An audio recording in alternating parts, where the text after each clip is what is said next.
No início da década de 1960, principalmente 63, 64, o povo brasileiro vivenciava algo semelhante ao que os venezuelanos vivem e sofrem nos dias atuais. O Brasil foi transformado num verdadeiro inferno, num verdadeiro lamaçal por comunistas e bandidos que ocupavam as cadeiras do poder naquela época. João Goulart, comunista presidente, abandonou a cadeira de presidente da República, fugindo para o Rio Grande do Sul, se homiziando depois no Uruguai. No dia 1º de abril de 1964, o presidente do Senado Federal e do Congresso da época, senador Auro de Moura Andrade, declarou vaga a presidência do Brasil, dando posse no dia 2, conforme a Constituição de 1946, ao deputado, presidente da Câmara dos Deputados, senhor Ranieri Mazzilli.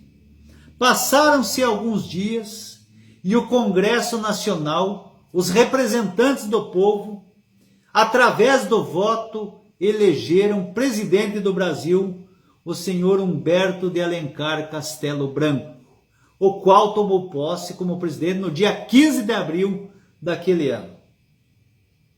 Não houve golpe militar. E eu desafio qualquer comunista que seja a ler um livro de história escrito por pessoa séria, a provar a quem quer que seja que houve golpe ou ditadura militar.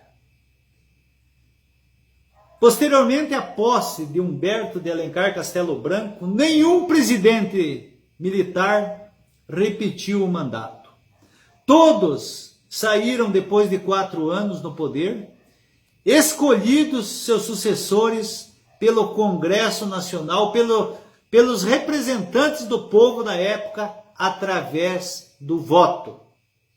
Culminando em 1984, pela mão do general Figueiredo, presidente, a abertura política ou o retorno dos ladrões e bandidos que assolavam o Brasil e assolam até os dias atuais. Não houve ditadura militar, houve governo intervencionista militar constitucional, ok?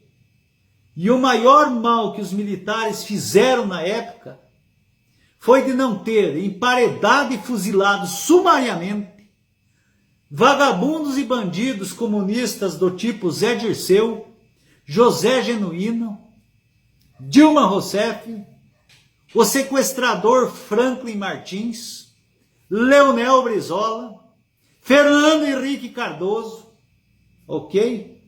Gilberto Gil e todo esse lixo que assola e aterroriza o povo brasileiro até os dias atuais.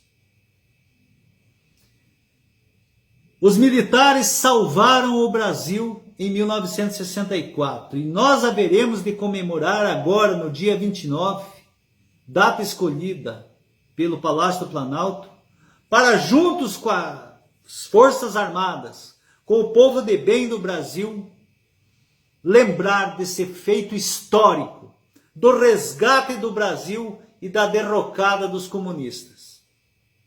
Fato repetido agora, através do voto sagrado do povo brasileiro e dos nossos atuais militares, comandados por Jair Bolsonaro, os quais estão impedindo de ver o Brasil transformado numa Venezuela, numa Cuba, ou numa qualquer ditadura sanguinária, comandada por esses bandidos que foram derrotados através do voto e derrocados do poder máximo da nação brasileira. Comemore e comemore muito. Diga aos seus filhos a verdadeira face da história. Não houve ditadura e não houve golpe militar. Houve um governo militar intervencionista, constitucional, por clamor do povo, por um chamamento do Congresso Nacional de 1964. Ok? Muito obrigado.